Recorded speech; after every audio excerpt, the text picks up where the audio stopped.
હાથમાં અલ્પેશનું ટેટુને દિલમાં નરેશ. આ છે આજની દેખાડાની દુનિયાનું ધરબાયેલું સત્ય. સુરતના અથવાલાઇન્સ જિલ્લા પંચાયત ક્વાર્ટર્સમાં 7 અને 2.5 વર્ષના પુત્રોને ઝેર આપી શિક્ષક અલ્પેશ સોલંકીએ પત્ની ફાલ્ગુનીના અફેરથી ત્રાસીને ગુરુવારે 31 જુલાઈ ફાંસો ખાઈ લીધો હતો. કાળજુ કંપાવનારી આ ઘટનાએ સભ્ય સમાજને હચમચાવી દીધી છે. પતિ અલ્પેશના આપઘાતના 5 દિવસ પહેલા જ ફાલ્ગુની તેના હાથ ઉપર પતિનું ટેટુ કરાવતી નજરે પડે છે. આપઘાતના 15 દિવસ પહેલા એટલે કે 15 જુલાઈએ અલ્પેશે પોતાના હાથ પર પત્ની ફાલ્ગુનીનું ટેટુ દોરાવ્યું હતું. જ્યારે આર્ટિસ્ટે તેમને પૂછ્યું કે આટલા વર્ષો પછી તમે કેમ ટેટુ કરાવો છો, ત્યારે જવાબમાં અલ્પેશે કહ્યું હતું કે હું મારી પત્નીને સરપ્રાઈઝ આપવા માંગુ છું. ત્યારે હવે આ બધા વચ્ચે કોઈને ક્યાં કંઈ ખબર હશે કે લવ મેરેજ બાદ અફેરના કિસ્સાનું આટલું કરુણ પરિણામ આવશે. આ ઘટનાને લઈને પરિવારનો વિવાદ અને માનસિક તણાવની ઊંડાણપૂર્વક ચર્ચા થઈ રહી છે. પરંતુ આ ઘટના સાથે જોડાયેલ એક અન્ય પાસું પણ એટલું જ ચોંકાવનારું છે. ટેટુ આ માત્ર એક ચિત્ર નહોતું, પરંતુ પ્રેમ, વિશ્વાસ અને છેતરપિંડીની એક દર્દનાક કહાનીનું તે પ્રતીક બની ગયું હોય. 15 જુલાઈએ મૃતક અલ્પેશે ટેટુ આર્ટિસ્ટ અમન કાપડિયા પાસે પોતાની પત્ની ફાલ્ગુનીનું સુંદર ફેસ પોર્ટ્રેટ ટેટુ બનાવ્યું હતું.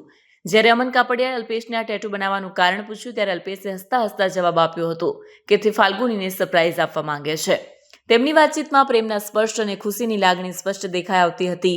અલ્પેશની આંખોમાં પત્ની માટે અસીમ પ્રેમ અને આદર હતો, જે તે આ ટેટુ દ્વારા વ્યક્ત કરવા માંગતો હતો. ટેટુ બનાવ્યા બાદ 3-4 દિવસ પછી અલ્પેશે અમન કાપડિયાને ફોન કરી જણાવ્યું કે ફાલ્ગુની પણ મારું ફેસ પોર્ટ્રેટ ટેટુ કરાવવા માંગે છે.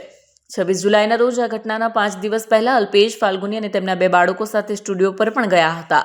ફાલ્ગુની અલ્પેશનો એક ખાસ વાસ્તુ પ્રસંગનો ફોટો ટેટુ માટે આપ્યો અને તેના હાથ પર અલ્પેશનું ફેસ પોર્ટ્રેટ બનાવડાવ્યું.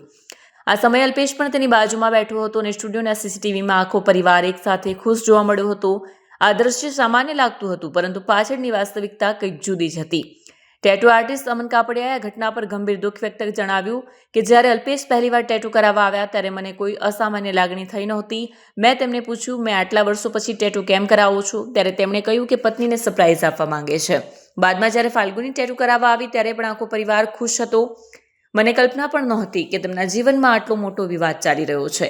આટલો પ્રેમ વ્યક્ત કરનાર વ્યક્તિ આવું ભયાનક પગલું ભરી શકે તે માનવું મારા માટે ખૂબ મુશ્કેલ છે.